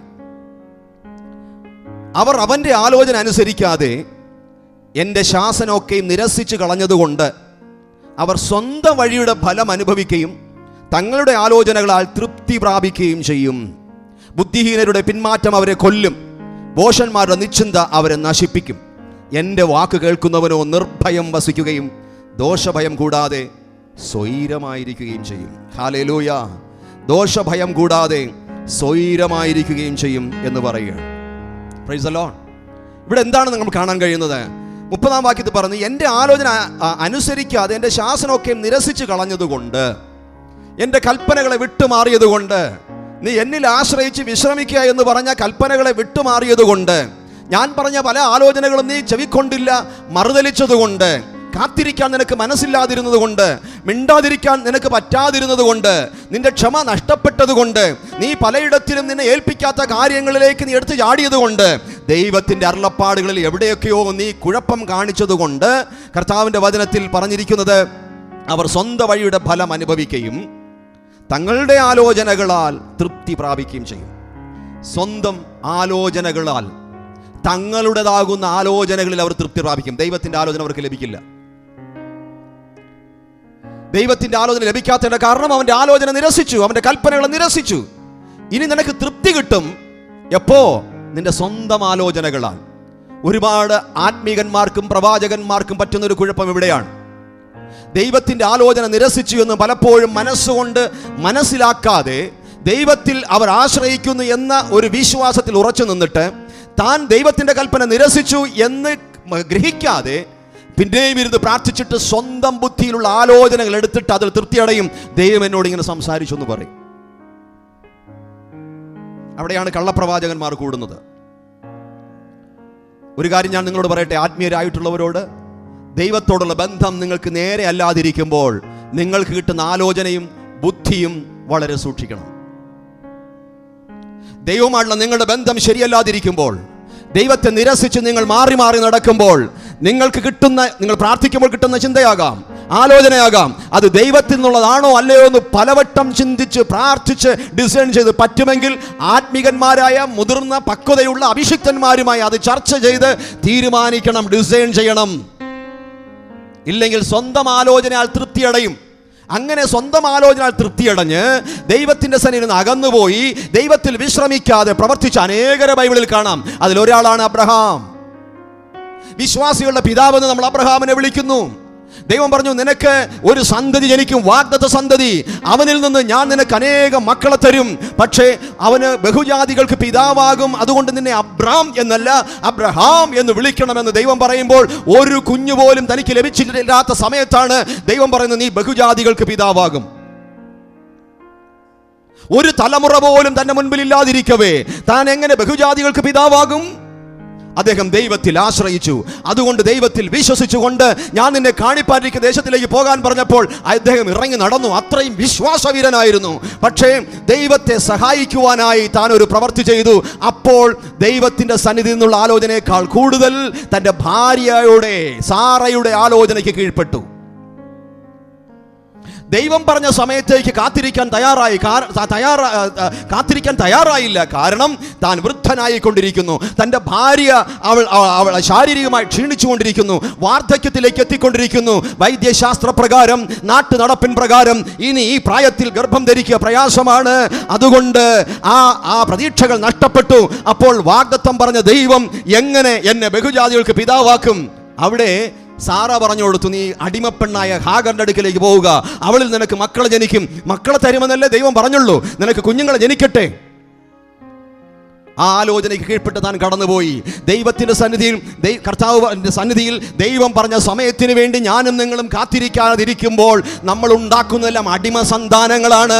നാളെ തലമുറകൾക്ക് ലോകത്തിന് തന്നെ വേദന ഉണ്ടാക്കുന്ന ഇസ്മായേല്യർമാരെ ജനിപ്പിക്കുന്ന അവസ്ഥയിലേക്ക് കടന്നു പോകാനിടയായി തീരും. കാരണം നാളെ എന്തെന്ന് ദൈവത്തിന്റെ പദ്ധതി വെളിപ്പെടുത്തി തന്നിട്ടുണ്ട്. പക്ഷേ കാര്യങ്ങളെല്ലാം ഇങ്ങനെ അരക്ഷിതമായി പോകുമ്പോൾ, എങ്ങും എത്താതെ പോകുമ്പോൾ, സാഹചര്യങ്ങളെല്ലാം പ്രതികൂലമാകുമ്പോൾ, നമ്മുടെ ക്ഷമ നഷ്ടപ്പെടുമ്പോൾ, ദൈവത്തിനുള്ള വിശ്രമം നഷ്ടപ്പെടുകയാണ്, ബുദ്ധി പ്രവർത്തിക്കുകയാണ്. ദൈവത്തെ സഹായിച്ചുകൊണ്ട് അടിമ സന്താനങ്ങൾ ഉണ്ടാക്കി നാളെ വേദനയുടെ അനുഭവങ്ങളിലേക്ക് പോകുന്നതിന്റെ കാരണം അതാണ്. ഇതാണ് ദൈവത്തിൽ വിശ്വാസം ഉണ്ടായിരുന്നിട്ടും ആശ്രയം ഉണ്ടായിരുന്നിട്ടും ബുദ്ധി പ്രവർത്തിച്ചു തുടങ്ങിയപ്പോൾ ദൈവത്തിലുള്ള വിശ്വാസത്തിനപ്പുറമായി ദൈവത്തെ സഹായിക്കുന്നത് പോലെ സഹായിച്ച് അടിമ സന്താനത്തുണ്ടാക്കി വേദനയിൽ ചെന്നുവിട്ടത്. ഞാനും നിങ്ങളും എത്ര തവണ അങ്ങനെ എത്തിപ്പെട്ടു? ഹല്ലേലൂയ. ഈ വചനം എന്നെ ആകെ കീഴ്മേൽ മറിച്ചുകൊണ്ടിരിക്കുകയാണ്. എൻ്റെ വിശ്വാസത്തിൻ്റെ പോരാട്ടങ്ങളിൽ ഞാൻ പതറിയ നിമിഷങ്ങളിൽ, വിശ്വാസവും എല്ലാ കാര്യങ്ങളും വാഗ്ദത്തങ്ങളും മുറുകെ പിടിച്ചാൻ പറഞ്ഞിട്ടും എന്തുകൊണ്ട് കർത്താവേ എനിക്കിതെല്ലാം സംഭവിച്ചെന്ന് നിരാശപ്പെട്ട നിമിഷങ്ങൾ, പിറുപിറുത്തുപോയ നിമിഷങ്ങൾ, എല്ലാ മനുഷ്യൻ്റെ ജീവിതത്തിൽ വരാം. വിശ്വാസികളുടെ പിതാവായ അബ്രഹാമിൻ്റെ ജീവിതത്തിൽ അത് സംഭവിച്ചെങ്കിൽ എൻ്റെയും നിങ്ങളുടെ ജീവിതത്തിൽ അത് വരാം. എന്നാൽ കർത്താവ് നമ്മളെ ഇന്ന് ഓർമ്മിപ്പിക്കുകയാണ്, അവനൊരു വാഗ്ദത്തം നിനക്ക് തന്നിട്ടുണ്ടെങ്കിൽ അവൻ വിശ്വസ്തനാണ്. കർത്താവ് പറയാണ്, ഞാൻ നിന്നെ ഇനിയും അനുഗ്രഹിക്കും, ബഹുജാതികൾക്ക് പിതാവാക്കും. അബ്രഹാം പറഞ്ഞു, ഇനിയോ കർത്താവേ? സാറയ്ക്കാണെങ്കിൽ ചിരിയോട് ചിരി സഹിക്കാൻ വയ്യ. ഒരാലോചന പറഞ്ഞു കൊടുത്ത് അബ്രഹാമിനെ അപ്പനാക്കി. പക്ഷെ ദൈവം പറഞ്ഞ വാഗ്ദത്തം ആവർത്തിച്ചപ്പോൾ സാറ അപ്പുറത്തുന്നുണ്ട്, ഈ വയസ്സായ കാലത്ത് എന്ന് പറഞ്ഞ അമ്മച്ചി ചിരിയോട് ചിരിയ. അവർ ചിരിക്കണം, ആരും കാണുന്നില്ല കേൾക്കുന്നില്ലെന്ന്. പക്ഷേ സകലത്തെയും അറിയുന്നവൻ, സർവജ്ഞാനിയായവൻ, സർവ്വവ്യാപിയായവൻ, സർവ്വപരിശുദ്ധനായവൻ അവളുടെ ഹൃദയത്തെ കണ്ട്. എന്താ സാറ ചിരിച്ചത്? അവൾ ഞെട്ടിപ്പോയി. അയ്യോ, ഞാൻ ചിരിച്ചില്ല. പിന്നെ കള്ളം പറയാൻ തുടങ്ങുകയാണ്. നീ ചിരിച്ചു, അടുത്ത വർഷം ഞാൻ വരും, അന്ന് നിന്നോടൊപ്പം ഒരു പൈതലുണ്ടായിരിക്കും. അബ്രഹാം പറയുന്ന, കർത്താവേ എന്തിനാപ്പാ? സാറ വയസ്സായി, ഞാനും വയസ്സായി, ഇസ്മായേൽ ഉണ്ടല്ലോ, അവനെ നീ അനുഗ്രഹിച്ചേക്ക്. കർത്താവ് പറഞ്ഞു, നോ, അടിമ സന്താനത്തിലൂടെ അല്ല ഞാൻ നിന്നെ ബഹുജാതികളുടെ പിതാവാക്കാൻ പോകുന്നത്. ഞാൻ പറഞ്ഞ നേരായ മാർഗമാണ്. നീയും നിന്റെ ഭാര്യയും കൂടെ കണ്ടെത്തിയത് കുറുക്കു വഴിയാണ്. കാരണം ഞാൻ പറഞ്ഞ കാര്യത്തിനു വേണ്ടി വിശ്രമിച്ച് കാത്തിരിപ്പാൻ നിനക്ക് മനസ്സില്ലാത്തത് കൊണ്ട് നീ കുറുക്കു വഴികൾ ഉണ്ടാക്കി. ഇന്ന് ഞാൻ നിങ്ങളോട് ചോദിക്കട്ടെ, നിങ്ങൾക്ക് അടിമ സന്താനം വേണമോ, ദൈവം തരുന്ന വാഗ്ദാന സന്തതി വേണമോ? പെട്ടെന്ന് വേണമെങ്കിൽ അടിമ സന്താനം മതി. പെട്ടെന്ന് കാര്യം നടക്കണമെങ്കിൽ അടിമയുടെ സന്താനം നിനക്ക് ലഭിക്കും. അത് നിന്നെ എന്നും വേദനിപ്പിച്ചുകൊണ്ടിരിക്കും, നിന്റെ ജീവിതകാലത്തിൽ സ്വസ്ഥത നഷ്ടപ്പെടുത്തിക്കൊണ്ടിരിക്കും. എന്നാൽ ദൈവത്തിന്റെ വാഗ്ദത്തത്തിന് വേണ്ടി നീ കാത്തിരിക്കുന്നു എങ്കിൽ അവൻ തരുന്ന വാഗ്ദത്ത സന്തതിയാണ്. ഇസ്ഹാക്കിനെ നിനക്ക് അവൻ തരുവാൻ ശക്തൻ. നീ കുറച്ചുകൂടെ വെയിറ്റ് ചെയ്യാൻ തയ്യാറാണോ? കർത്താവിൽ വിശ്രമിക്കാൻ തയ്യാറാണോ? അല്ല, എടുത്തുചാടി നീ പ്രവർത്തിച്ചാൽ, എടുത്തുചാടി നീ ദൈവത്തെ സഹായിക്കാൻ പോയാൽ അടിമകളെ ഉണ്ടാക്കി നീ വേദനയിൽ ചെന്നുപെടുമെന്ന് ഓർക്കുക. Hallelujah, hallelujah, hallelujah.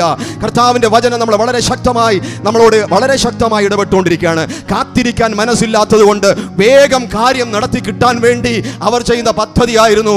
അങ്ങനെ ഒരു അനുഭവത്തിലേക്ക് വരാൻ അബ്രഹാമിന് വേദനയായി, സാറയ്ക്ക് വേദനയായി. കാരണം എപ്പോഴും അടിമ സന്താനം വന്ന് ഇവരെ കളിയാക്കാൻ തുടങ്ങി.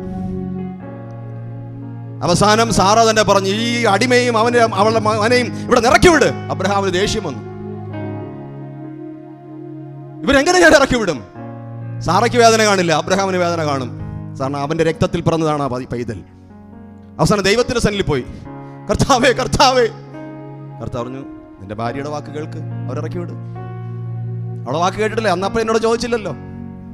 ഇനി ആ ഭാര്യ പറഞ്ഞ ആലോചന, അവളുടെ സ്വന്തം ആലോചനയാൽ തൃപ്തിപ്പെട്ടിരിക്കവേ വേദന കൂടുകയാണ്. അല്പം കൂടെ കാത്തിരിക്കാൻ കഴിയാതെ വേഗത്തിലെല്ലാം റെഡിമെയ്ഡായിട്ട് അങ്ങനെ തരാനുള്ള പ്രസംഗകന്മാരും പ്രവാചകന്മാരും നമുക്കുള്ളപ്പോൾ പിന്നെ കാത്തിരിക്കേണ്ട ആവശ്യം എന്താ? കർത്താവിന്റെ വരവ് അടുത്തിരിക്കുന്നു. അതുകൊണ്ട് കാര്യങ്ങൾ വേഗത്തിലാക്കും, ശരിയാ. പക്ഷെ ചില കാര്യങ്ങളിൽ ദൈവത്തിന്റെ വ്യവസ്ഥ വിട്ട് ദൈവം കളിക്കുകയില്ല, ദൈവം മൗനമായിരിക്കും.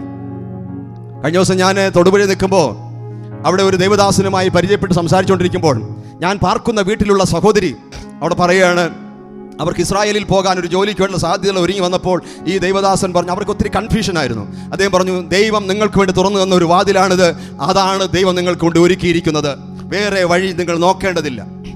അപ്പോൾ അവർ വേറെ ഇടയ്ക്ക് ചില പ്രയാസങ്ങൾ വന്നപ്പോൾ ഇറ്റലിയിലേക്ക് പോകാനായിട്ട് അവർ ശ്രമം നടത്തി, മറ്റു പല സ്ഥലങ്ങളിലേക്ക് പോകാനുള്ള ശ്രമം നടത്തി. വേറൊരു ദൈവദാസൻ പറഞ്ഞു, നിന്നെ ദൈവം അങ്ങനെ ഇസ്രായേലിൽ കൊണ്ടുപോവില്ല. ആ കൂടെ ഇവർ കൺഫ്യൂസ്ഡായി. ഒടുവിൽ ആദ്യം പറഞ്ഞ ദൈവദാസന്റെ അടുക്കൽ വന്നിട്ട് പറഞ്ഞു, പാസ്റ്ററെ, ഞങ്ങളിങ്ങനെ ഇറ്റലിക്ക് പോകാനുള്ളൊരു ശ്രമം നടത്തുകയാണ്. ആദ്യം ആലോചന പറഞ്ഞ പാസ്റ്റർ ഒന്നും മിണ്ടിയില്ല. അപ്പോൾ ഇവർ പിന്നെയും പറഞ്ഞു, പാസ്റ്ററെ, ഞങ്ങൾ ഇസ്രായേലിന് വേണ്ടിയുള്ള കാര്യങ്ങളൊക്കെ അങ്ങനെ ഇരിക്കുന്നു, പക്ഷേ ഞങ്ങൾ ഇറ്റലിക്ക് വേണ്ടി പോകാൻ നോക്കുകയാണ്. പാസ്റ്റർ ഒരു അക്ഷരം വേണ്ടിയില്ലെന്ന്. അയാൾ വെറുതെ തലകുനിച്ച് വേറെ എന്തോ ചെയ്തുകൊണ്ടിരുന്നു.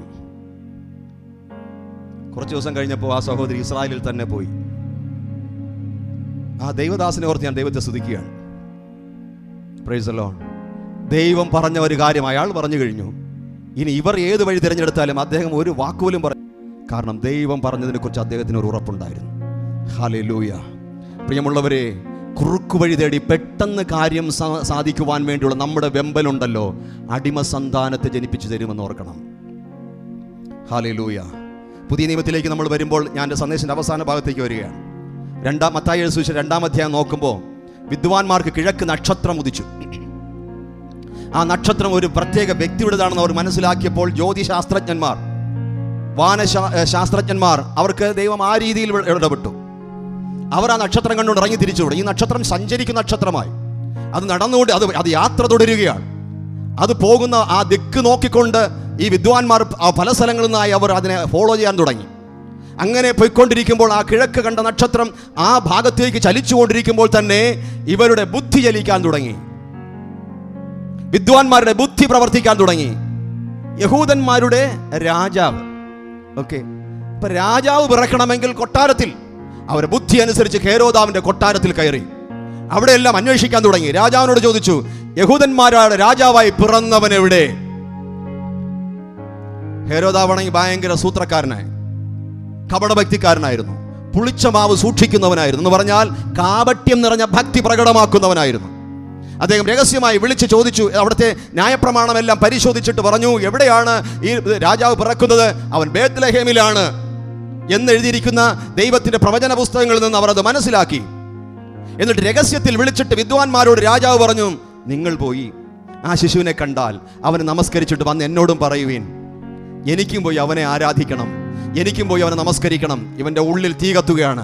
ഞാനൊഴികെ മറ്റൊരു എൻ്റെ കുടുംബത്തിലെ പിന്നവകാശികൾ വരേണ്ട സ്ഥാനത്ത്, എൻ്റെ പാരമ്പര്യ പ്രകാരം കടന്നു വരേണ്ട വ്യക്തികളുടെ സ്ഥാനത്ത് മറ്റൊരു രാജാവ് എവിടെ പിറന്നു? അവൻ ജീവിച്ചിരിക്കാൻ പാടില്ല. ഉള്ളിൽ അവന് കൊലപാതക ചിന്തയും പുറത്ത് അവൻ ആരാധനയുടെ പ്രകടനവുമായിരുന്നു. ഒടുവിൽ നമുക്കറിയാം, അവർ വേറൊരു വഴിക്കായി പോയി. 2 വയസ്സിന് താഴെയുള്ള ഏകദേശം 30ഓളം കുട്ടികളെങ്കിലും ഹെരോദാവിൻ്റെ ആൾക്കാർ കൊന്നുകളഞ്ഞു എന്നാണ്. അത് ഒരു വശത്ത് ദൈവവചനത്തിന് നിവർത്തീകരണമായിരിക്കുമ്പോൾ മറ്റൊരു വശത്ത് ദൈവം കൊടുത്ത അടയാളത്തെ വിട്ട് നക്ഷത്രം ഉണ്ടായിരുന്നിട്ടും അതിനെ പിൻപറ്റി പോയിക്കൊണ്ടിരുന്നവർ വഴിതെറ്റാതെ ഇത്രയും ദൂരം വന്നപ്പോൾ ബുദ്ധിയിൽ സംസാരിച്ചു, ഇടയ്ക്ക് കയറി വേഗത്തിൽ കാണുവാൻ. അതിൻ്റെ യാത്ര തീർന്നില്ല, അത് സഞ്ചരിച്ചുകൊണ്ടിരിക്കുകയാണ്. പക്ഷെ ഇടയ്ക്ക് വേഗത്തിൽ കാര്യം നടക്കുവാൻ, വേഗത്തിൽ രാജാവിനെ കാണുവാൻ ബുദ്ധിപ്രകാരം കൊട്ടാരത്തിനകത്ത് കയറിയത് അവിടെ റാമയിൽ വലിയൊരു നിലവിളി ഉണ്ടാകാൻ കാരണമായി. എന്നാൽ കൊട്ടാരം വിട്ട് വെളിയിലിറങ്ങിയപ്പോൾ അവിടെ എഴുതിയിരിക്കുന്നു 9-10 വാക്യങ്ങൾ, മത്തായി 2:9-10. നക്ഷത്രം അവർക്ക് വഴി കാണിച്ചു കൊണ്ടിരുന്നു. ശിശു ഇരിക്കുന്ന സ്ഥലത്തോളം അത് യാത്ര ചെയ്തുകൊണ്ടിരുന്നു. നക്ഷത്രം കണ്ടതുകൊണ്ട് അവർ അത്യന്തം സന്തോഷിച്ചു. ഒരു ശുഭകരമായ കാര്യം ഞാൻ നിങ്ങളോട് പറയട്ടെ. ഞാനും നിങ്ങളും ബുദ്ധി കൊണ്ട് പ്രവർത്തിച്ച് പലയിടങ്ങളിലും അടിമകളുമായുള്ള ബന്ധങ്ങളിൽ ഏർപ്പെട്ടു. പലയിടങ്ങളും നിലവിളികൾക്ക് കാരണമായി, നമ്മുടെ ജീവിതത്തിൽ തന്നെ തെറ്റുകൾ വരാൻ കാരണമായി, കയറി ഇറങ്ങാൻ പാടില്ലാത്തിടങ്ങളിൽ നമ്മുടെ ബുദ്ധിക്കനുസൃതമായി പ്രവർത്തിച്ചുകൊണ്ട് കയറി ഇറങ്ങി. എന്നിട്ടും ആ നക്ഷത്രത്തെ അവിടെ നിർത്തിയതുപോലെ ദൈവത്തിൻ്റെ കരുണയും ദൈവത്തിൻ്റെ സ്നേഹവും ദൈവത്തിൻ്റെ കൃപയും നമുക്ക് വേണ്ടി ഇന്നും കാത്തു നിൽക്കുന്നു. നീ വരുമ്പോൾ വീണ്ടും നിന്റെ ലക്ഷ്യസ്ഥാനത്തിൽ എത്തിക്കുവാൻ, നിന്റെ വാഗ്ദത്തത്തിലേക്ക് എത്തിക്കുവാൻ, നീ കണ്ട ദർശനത്തിലേക്ക് നിന്നെ എത്തിക്കുവാൻ, നീ കണ്ട അടയാളത്തിലേക്ക് നിന്നെ എത്തിക്കുവാൻ, ദൈവം നിനക്ക് വേണ്ടി നൽകിയ രക്ഷയുടെ അടുക്കലേക്ക് എത്തിക്കുവാൻ അവൻ കാത്തു നിൽക്കുകയാണ്. മടങ്ങി വരുമോ? ഹല്ലേലൂയ. തെറ്റുപറ്റിപ്പോയി കർത്താവേ, ഞാൻ കുറുക്കു വഴികൾ തേടി കർത്താവേ, ഞാൻ അങ്ങയിൽ വിശ്രമിച്ചില്ല കർത്താവേ, ഞാൻ അങ്ങയിൽ സ്വസ്ഥമായിരുന്നില്ല കർത്താവേ. ഹല്ലേലൂയ. എനിക്ക് ആശ്രയമുണ്ടായിരുന്നു, വിശ്വാസമുണ്ടെന്ന് ഞാൻ കരുതി കർത്താവേ. പക്ഷേ ആശ്രയത്തോടൊപ്പം ദൈവത്തിൽ സ്വസ്ഥമായിരിക്കുന്ന ഒരു മനസ്സ് എനിക്കില്ലായിരുന്നു. എൻ്റെ ഹൃദയം റെസ്റ്റ്ലെസ് ആയിരുന്നു. ഞാൻ ഭാവിയെക്കുറിച്ച് ഓർക്കുമ്പോൾ, നാളെയെക്കുറിച്ച് ഓർക്കുമ്പോൾ, എൻ്റെ ശുശ്രൂഷകളെക്കുറിച്ച് ഓർക്കുമ്പോൾ, എൻ്റെ തലമുറകളെക്കുറിച്ച് ഓർക്കുമ്പോൾ ഞാൻ അസ്വസ്ഥമായിരുന്നു. എൻ്റെ റെസ്റ്റ്, എൻ്റെ വിശ്രമം നഷ്ടപ്പെട്ടു പോയി കർത്താവേ. എന്നിട്ടും നീ എനിക്ക് വേണ്ടി കാത്തു നിൽക്കുന്നല്ലോ. ഞാൻ മടങ്ങി വരികയാണ്. നീ നടത്തുന്ന പാതയിലൂടെ ഞാൻ നടന്നോളാം. ഹല്ലേലൂയ. എനിക്കറിയില്ല മുൻപിലോട്ടുള്ള പാതകൾ കർത്താവേ. ഇരുളാണ്, കൂരിരുളാണ്. സ്നേഹദീപമേ, എനിക്ക് വീടറിയില്ല, വീടങ്ങ് അകലെയാണ്, പാത അറിയില്ല. ഒരടി മാത്രം എനിക്ക് നീ കാണിച്ചു തരണമേ. ഹല്ലേലൂയ. നമ്മൾ ആഗ്രഹിക്കുന്നത് എൻ്റെ വഴി മുഴുവനും കാണിച്ചു തരണമെന്ന്. പക്ഷെ ഇവിടെ പാട്ടുകാരൻ പറഞ്ഞത് ഒരടി. ആ അടി ഞാൻ കടക്കുമ്പോൾ അടുത്ത ഒരടി എനിക്ക് കാണിച്ചു തരണമേ. അനുദിനം ദൈവത്തിൽ ആശ്രയിച്ചും വിശ്രമിച്ചും നമുക്ക് യാത്ര തുടരാം. അവൻ നമ്മൾ എത്തേണ്ടടുത്ത് എത്തിക്കും, വഴിതെറ്റാതെ എത്തിക്കും. ഹല്ലേലൂയ. ദൈവത്തിൽ വിശ്വസിക്കുന്ന വിശ്രമിക്കുന്ന നമുക്കെല്ലാവർക്കും ഒരാശ്രയവും കർത്താവിലൊരു വിശ്രമവും വർദ്ധിച്ചു പെരുകട്ടെ. അതുകൊണ്ടാണ് ഈ യെശയ്യാപ്രവചനം 26-ാം അധ്യായം 3-ാമത്തെ വാക്യത്തിൽ അദ്ദേഹം പ്രവചിച്ചത്, സ്ഥിരമാനസൻ നിന്നിൽ ആശ്രയം വച്ചിരിക്കിയാൽ നീ അവനെ പൂർണ്ണ സമാധാനത്തിൽ കാക്കും. ഹല്ലേലൂയ. Praise the Lord. സ്ഥിരമാനസൻ നിന്നിൽ ആശ്രയം വെച്ചിരിക്കാൻ നീ അവനെ പൂർണ്ണ സമാധാനത്തിൽ കാക്കും. യഹോവയാം യാഹിൽ ശാശ്വതമായൊരു പാറയുള്ളതിനാൽ അവനിൽ എന്നേക്കും ആശ്രയിപ്പിൻ. യിരെമ്യാവ് വിളിച്ചു പറഞ്ഞു, യഹോവയിൽ ആശ്രയിക്കുകയും യഹോവ തന്നെ ആശ്രയമായിരിക്കും ചെയ്യുന്നവൻ ഭാഗ്യവാൻ. ആദ്യത്തെ നമുക്കുണ്ട്, യഹോവയിൽ ആശ്രയമുണ്ട്. യഹോവ തന്നെ എൻ്റെ ആശ്രയം എന്ന് പറയുന്നവനാണ് ദൈവത്തിൽ വിശ്രമിക്കുന്നത്. ആ പടിയിലേക്ക് ഞാനും നിങ്ങളും കയറിയിട്ടുണ്ടോ എന്ന് സ്വയം ശോധന ചെയ്യാം. അങ്ങനെയാണെങ്കിൽ നിരാശകൾക്ക് ഇനി നമ്മിൽ സ്ഥാനമില്ല, ഭയങ്ങൾക്ക് നമ്മളിൽ സ്ഥാനമില്ല, പിറുപിറുകൾക്ക് നമുക്കിനി സ്ഥാനമില്ല.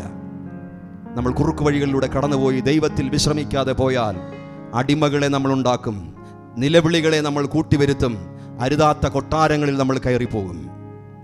ദൈവത്തിൻ്റെ ആലോചനയ്ക്ക് അനുസൃതമായി നടന്നാൽ നാം ദൈവത്തിൻ്റെ നന്മ കാണും. ഈ യെശയ്യാപ്രവചനം അതിലെ നമ്മൾ വായിച്ച 30-ാം അധ്യായത്തിലേക്ക് ഒരിക്കൽ കൂടെ ഞാൻ നിങ്ങളുടെ ശ്രദ്ധ ക്ഷണിക്കുകയാണ്. 30-ാം അധ്യായം അതിൻ്റെ 18-ഉം 19-ഉം വാക്യങ്ങൾ. യെശയ്യാവ് 30-ാം അധ്യായം 18-ഉം 19-ഉം വാക്യങ്ങൾ. അതുകൊണ്ട് യഹോവ നിങ്ങളോട് കൃപ കാണിക്കുവാൻ താമസിക്കുന്നു, അതുകൊണ്ട് അവൻ നിങ്ങളോട് കരുണ കാണിക്കാതെ വണ്ണം ഉയർന്നിരിക്കുന്നു. യഹോവ ന്യായത്തിൻ്റെ ദൈവമല്ലോ, അവനായി കാത്തിരിക്കുന്നവരൊക്കെയും ഭാഗ്യവാന്മാർ. ഹല്ലേലൂയ. കാത്തിരിക്കാത്തതുകൊണ്ട് കരുണ ലഭിക്കുന്നില്ല, കാത്തിരിക്കാത്തത് കൊണ്ട് ദൈവത്തിൻ്റെതാകുന്ന കൃപ ലഭ്യമാകുന്നില്ല. കർത്താവ് ന്യായത്തിൻ്റെ ദൈവമാണ്, അതുകൊണ്ട് അവനായി കാത്തിരിക്കുന്നവരൊക്കെയും ഭാഗ്യവാന്മാർ. 19-ാം വാക്യം. യെരൂശലേമ്യരായ സിയോൻ നിവാസികളെ, നിങ്ങൾ കരഞ്ഞുകൊണ്ടിരിക്കേണ്ട. മുകളിലോട്ടൊക്കെ വായിക്കുമ്പോൾ നമുക്ക് കാണാൻ കഴിയും, പ്രത്യേകിച്ച് 15-ാം വാക്യത്തിൽ കർത്താവ് പറഞ്ഞ നിങ്ങൾ അടങ്ങിയിരിക്കണം, വിശ്രമിക്കുന്നതിലും ആശ്രയിക്കുന്നതിലും നിങ്ങളുടെ ബലം. പക്ഷെ നിങ്ങളുടെ മനസ്സപ്പോഴെന്തായിരുന്നു? എങ്കിലും നിങ്ങൾക്ക് മനസ്സാകാതെ അല്ല, ഞങ്ങൾ കുതിരപ്പുറത്ത് കയറി ഓടിപ്പോകുമെന്ന് നിങ്ങൾ പറഞ്ഞു. കർത്താവ് പറഞ്ഞ എന്താണ്? നീ ആശ്രയിക്ക്, നീ ഒന്ന് വിശ്രമിക്ക്, നീ ഒന്ന് അടങ്ങിയിരിക്കെ, അതാണ് നിന്റെ ബലം. പക്ഷെ ഇസ്രായേൽ ജനം പറഞ്ഞു, ഇല്ല, ഞങ്ങൾ കുതിരപ്പുറത്ത് കയറി ഓടിപ്പോകും. കർത്താവ് പറഞ്ഞു, അങ്ങനെ നീ ഓടി, എത്ര ദൂരം ഓടും? ഓട്. നിങ്ങൾ അങ്ങനെ ഓടിയത് കൊണ്ട്, അവന്റെ ആലോചനകൾ നിരസിച്ചത് കൊണ്ട് നിങ്ങൾക്ക് കൃപ ലഭിക്കുന്നില്ല, കരുണ ലഭിക്കുന്നില്ല, ഉത്തരം ലഭിക്കുന്നില്ല. എന്നിട്ടും സ്നേഹനിധിയായ കർത്താവ് പറയുകയാണ്, എന്താണ്? യെരൂശലേമ്യരായ സിയോൻ നിവാസികളെ, ഇനി നിങ്ങൾ കരഞ്ഞുകൊണ്ടിരിക്കണ്ട. Price the Lord. നിങ്ങളുടെ നിലവിളിയുടെ ശബ്ദത്തിങ്കൽ അവന് നിശ്ചയമായി കരുണ തോന്നും. അത് കേൾക്കുമ്പോൾ തന്നെ അവന് ഉത്തരമരുളും. കർത്താവ് നിങ്ങൾക്ക് കഷ്ടത്തിൻ്റെ അപ്പവും ഞെരുക്കത്തിൻ്റെ വെള്ളവും മാത്രം തന്നാലും ഇനി നിന്റെ ഉപദേഷ്ടാവ് മറഞ്ഞിരിക്കുകയില്ല. നിന്റെ കണ്ണ് നിന്റെ ഉപദേഷ്ടാവിനെ കണ്ടുകൊണ്ടിരിക്കും. ഇത് നിനക്ക് കരുണയുടെ കാലം, ഇത് നിനക്ക് കൃപയുടെ കാലം. മടങ്ങി വന്നാൽ, ഹല്ലേലൂയ, സ്വന്തം ബുദ്ധിയുടെ ആലോചന പ്രകാരം തൃപ്തരായി നടക്കാതെ മടങ്ങി വന്നാൽ, ദൈവം പറയുന്നിടത്ത് അനുസരിക്കാൻ തയ്യാറായാൽ, കർത്താവ് കാണിച്ചിരുന്ന വഴിയെ നിനക്ക് യാത്ര ചെയ്യാൻ തുടങ്ങിയാൽ അവൻ്റെ മുഖം നീ കാണും. നീ ഇനി കരഞ്ഞുകൊണ്ടിരിക്കണ്ട, നീ സ്വസ്ഥമായിരിക്കെ. ഹന്നായെ പോലെ അവൾ ദൈവത്തിൽ അർപ്പിച്ചു, അവളുടെ കണ്ണുനീർ വിട്ടു, കരച്ചിൽ വിട്ടു, പട്ടിണി വിട്ടു, എഴുന്നേറ്റു, ഭക്ഷണം കഴിച്ചു. അവൾ ധൈര്യത്തോടെ പോയി. അവളുടെ മുഖം പിന്നെ വാടിയതുമില്ല. അടുത്ത വർഷമായപ്പോൾ അവൾക്ക് ശമൂവേൽ എന്നൊരു പേരിടാൻ ഒരു മകനെ ദൈവം കൊടുത്തു. അവൾ എടുത്ത തീരുമാനം പോലെ ആ പൈതലിനെ ദൈവത്തിന് വേണ്ടി കൊടുത്തു. പിന്നെയും ദൈവം അവൾക്ക് അനേകം മക്കളെ ബോണസായി കൊടുത്തു. Hallelujah, hallelujah, hallelujah. Thank you Lord, thank you Lord, thank you Lord. അതുകൊണ്ട് കർത്താവ് പറയാണ്, മത്തായിയുടെ സുവിശേഷം 11-ാം അധ്യായം 28-ാം വാക്യം. Come to me all you who labor and are heavy laden, and I will give you rest. അധ്വാനിക്കുന്നവരും ഭാരം ചുമക്കുന്നവരുമായുള്ളവർ എൻ്റെ അടുക്കൽ വരുവിൻ, ഞാൻ നിങ്ങൾക്ക് ആശ്വാസം തരും. I will give you rest. തമിഴിൽ പറഞ്ഞിരിക്കുന്നത് ഞാൻ നിങ്ങൾക്ക് ഇളൈപ്പാറുതൽ തരുവേൻ. ഇളൈപ്പാറുതൽ, റെസ്റ്റ്, വിശ്രമം. തെലുങ്കിൽ പറഞ്ഞിരിക്കുന്നത് നേനു മിക്കു വിശ്രാന്തി കലുകചേതുന്നു. വിശ്രാന്തി, ഇളൈപ്പാറുതൽ, റെസ്റ്റ്. മലയാളത്തിൽ ആശ്വാസം. എന്നാൽ ഇതെല്ലാം വിശ്രമം നിനക്ക് തരും. കർത്താവിലേക്ക് മടങ്ങി വരിക. അവനിൽ ആശ്രയിക്കുക മാത്രമല്ല, ദൈവത്തിൽ ആശ്രയമുണ്ടെങ്കിൽ കർത്താവിൽ സ്വസ്ഥമായിരിക്കുക, വിശ്രമിക്കുക. Hallelujah, hallelujah. ആശ്രയിക്കുന്നതിലും വിശ്രമിക്കുന്നതിലും നിങ്ങളുടെ ബലം. നമുക്ക് കർത്താവിൻ്റെ സന്നിധി വിട്ട് ഓടി കുറുക്കു വഴിയിലൂടെ പെട്ടെന്ന് കാര്യം നടത്തുവാൻ വേണ്ടി ഓടിയിട്ട് അതിദുഃഖങ്ങളിൽ ചെന്ന് വീഴാതിരിക്കുക. ഇതുമായി ബന്ധപ്പെട്ട ഒത്തിരി ആലോചനകളും ചിന്തകളും നിങ്ങൾക്ക് വരുന്നുണ്ടാകാം. അതെല്ലാം ഞാൻ പറഞ്ഞുകൊണ്ട് നിൽക്കാൻ താല്പര്യപ്പെടുന്നില്ല. സന്ദേശം അവസാനിപ്പിക്കുകയാണ്. നമ്മൾ പ്രാർത്ഥനയ്ക്കായിട്ട് കടന്നു. എല്ലാ കണ്ണുകളും അടയ്ക്കാം. ഇത് ദൈവഹിതമായിരിക്കും എന്ന് കരുതി നമ്മൾ പല കുറ്റങ്ങളിലും ചെന്ന് ചാടിയിട്ടുണ്ട്. ദൈവത്തിൽ ആശ്രയിച്ച് വിശ്രമിക്കുമ്പോൾ തന്നെ ദൈവഹിതം ആരായുന്ന സ്വഭാവം കൂടെ നമുക്കുണ്ടാകണം. ചിലപ്പോൾ നമ്മൾ വിശ്രമിച്ചിരിക്കുന്ന വേളയിൽ തന്നെ നമ്മുടെ കാര്യങ്ങൾക്ക് വേണ്ടി ചിലത് നമ്മൾ ചെയ്യുന്നതിൽ തെറ്റില്ല. പക്ഷെ ആ നമ്മൾ പ്രവർത്തിക്കുന്ന കാര്യങ്ങൾ നെഗറ്റീവ് ആൻസറാണ് വരുന്നതെങ്കിൽ അവിടെ നിരാശയ്ക്ക് സ്ഥാനമില്ല. കാരണം ഞാൻ കർത്താവിൽ വിശ്രമിക്കുകയാണ്. എൻ്റെ വിഷയം ഞാൻ കർത്താവിൽ അർപ്പിച്ചു, ആശ്രയിച്ചു. അതുകൊണ്ട് ഇതിനിടയ്ക്ക് ഞാൻ ചിന്തിച്ച പ്രകാരം ഈ കാര്യം നടന്നില്ലെന്നോർത്ത് നിരാശയില്ല. കാരണം ഞാൻ ഇപ്പോഴും എൻ്റെ മനസ്സ് കർത്താവിൽ സ്വസ്ഥമായിരിക്കുകയാണ്. ഞാൻ അവനിൽ വിശ്രമിക്കുകയാണ്. അതാണ് എൻ്റെ ബലം. എൻ്റെ മനമേ, നീ ഉള്ളിൽ വിഷാദിച്ച് ഞരങ്ങുന്നതെന്ത്? യഹോവയിൽ പ്രത്യാശ വയ്ക്കുക. അവൻ എൻ്റെ മുഖപ്രകാശരക്ഷയും ദൈവമെന്നിങ്ങനെ ഞാൻ ഇനിയും അവിടുത്തെ സ്തുതിക്കും. എൻ്റെ മുഖത്തെ ദൈവം പ്രകാശിപ്പിക്കും. ഞാൻ അവനിൽ വിശ്രമിക്കുന്നു, ഞാൻ അവങ്കിലേക്ക് നോക്കുന്നു. അതുകൊണ്ട് ഞാൻ ലജ്ജിച്ചു പോകത്തില്ല. എൻ്റെ മുഖത്തെ പ്രകാശിപ്പിക്കുന്നൊരു ദൈവം, അതാണ് എൻ്റെ ഉറപ്പ്. യഹോവയിൽ ആശ്രയിക്കുന്നവർ എന്നേക്കും കുലുങ്ങാൻ നിൽക്കുന്ന സിയോൻ പർവ്വതം പോലെ ഇരിക്കും. Thank you Lord, thank you Lord, thank you Lord. ഞെരുക്കത്തിൽ അപ്പം ഞാൻ തിന്നെന്നാലും, കഷ്ടത്തിൽ കണ്ണുനീർ കുടിച്ചെന്നാലും, ദേഹി ദുഃഖത്താൽ ക്ഷയിച്ചെന്നാലും, എല്ലാം പ്രതികൂലമായെന്നാലും, യാത്ര ചെയ്യും ഞാൻ ക്രൂശെ നോക്കി, യുദ്ധം ചെയ്യും ഞാൻ യേശുവിനായി, ജീവൻ വെച്ചിടും രക്ഷകനായി, അന്ത്യശ്വാസം വരെയും ജീവൻ വെച്ചിടും രക്ഷകനായി, അന്ത്യശ്വാസം വരെയും. കാലം കഴിയുന്നു, നാളുകൾ പോയി, കർത്താവിൻ വരവു സമീപമായി, മഹത്വം കീർത്തിപ്പാനായി ശക്തീകരിക്കതിനാത്മാവിനാൽ, യാത്ര ചെയ്യും ഞാൻ ക്രൂശെ നോക്കി, യുദ്ധം ചെയ്യും ഞാൻ യേശുവിനായി, ജീവൻ വെച്ചിടും രക്ഷകനായി, അന്ത്യശ്വാസം വരെയും ജീവൻ വെച്ചിടും രക്ഷകനായി, അന്ത്യശ്വാസം വരെയും. ലോകത്തിൻ ബാലന കോമളത്വം, വസ്തുവകകൾ പൊന്നാണയങ്ങൾ, സ്ഥാനങ്ങൾ മാനങ്ങൾ നശ്വരമാം, മേലുള്ള യെരൂശലേം നിത്യഗ്രഹം, യാത്ര ചെയ്യും ഞാൻ ക്രൂശെ നോക്കി, യുദ്ധം ചെയ്യും ഞാൻ യേശുവിനായി, ജീവൻ വെച്ചിടും രക്ഷകനായി, അന്ത്യശ്വാസം വരെയും ജീവൻ വെച്ചിടും രക്ഷകനായി, അന്ത്യശ്വാസം വരെയും. ഹല്ലേലൂയ. ഞെരുക്കത്തിൻ്റെ അപ്പം തിന്നാലും, കഷ്ടത്തിൻ്റെ കണ്ണുനീർ കുടിക്കേണ്ടി വന്നാലും, ഇനി നിന്റെ ഉപദേഷ്ടാവ് നിനക്ക് മറഞ്ഞിരിക്കുകയില്ല.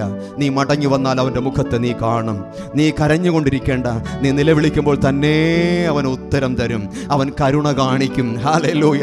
മടങ്ങി വരുമോ? കഴിഞ്ഞ ദിവസം നിനക്ക് ഇഷ്ടമില്ലാത്ത താന്തോന്നിത്തനത്തിൽ നടന്ന അഹങ്കാരം കാണിച്ച് പലയിടങ്ങളിലും പോയി ഇടിച്ച് തകർന്ന് നീ തരിപ്പണമായി.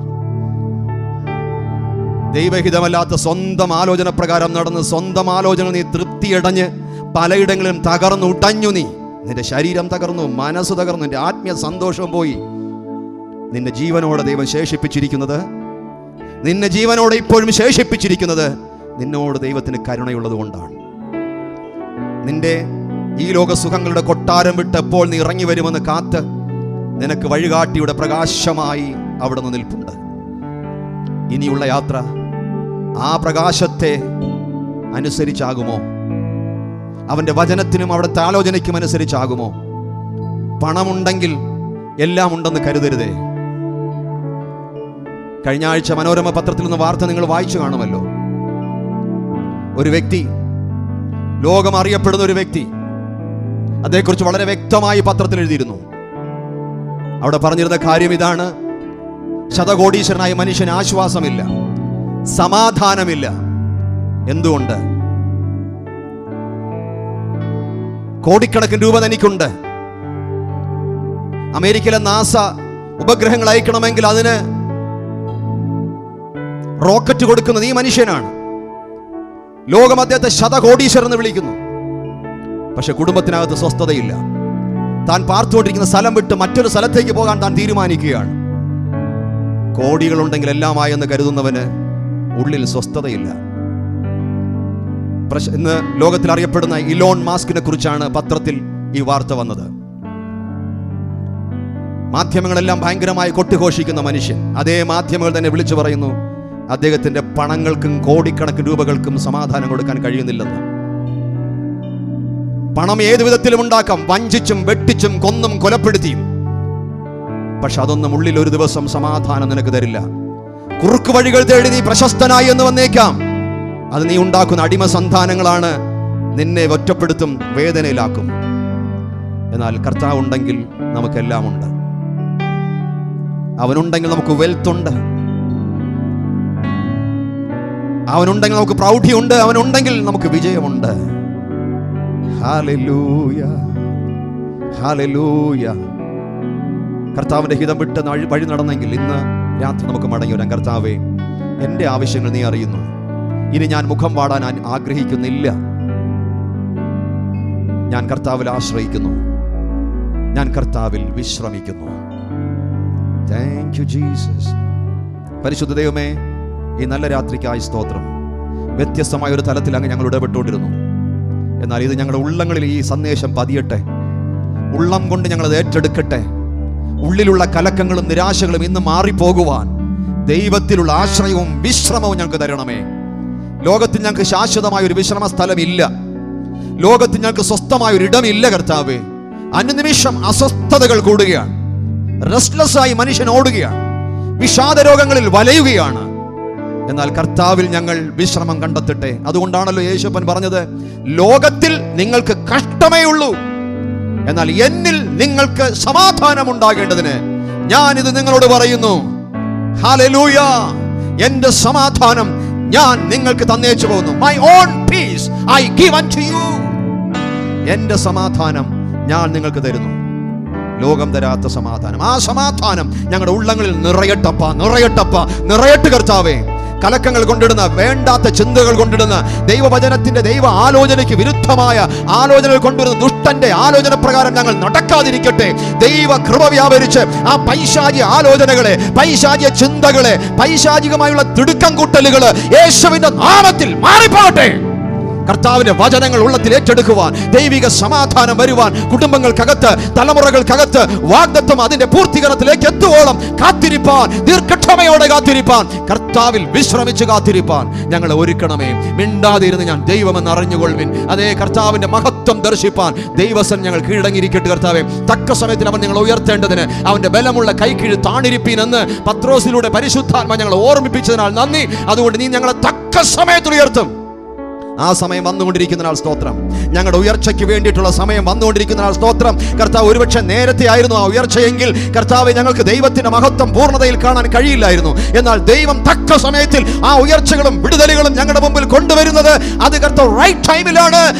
ആ സമയത്തിൽ ചിലത് ദൈവത്തിന് ചെയ്യാനുണ്ട് എന്ന് ഞങ്ങൾ കാത്തിരിക്കട്ടെ. Thank you Lord. ദൈവം ഞങ്ങളോട് സംസാരിച്ചതിനാൽ നന്ദി.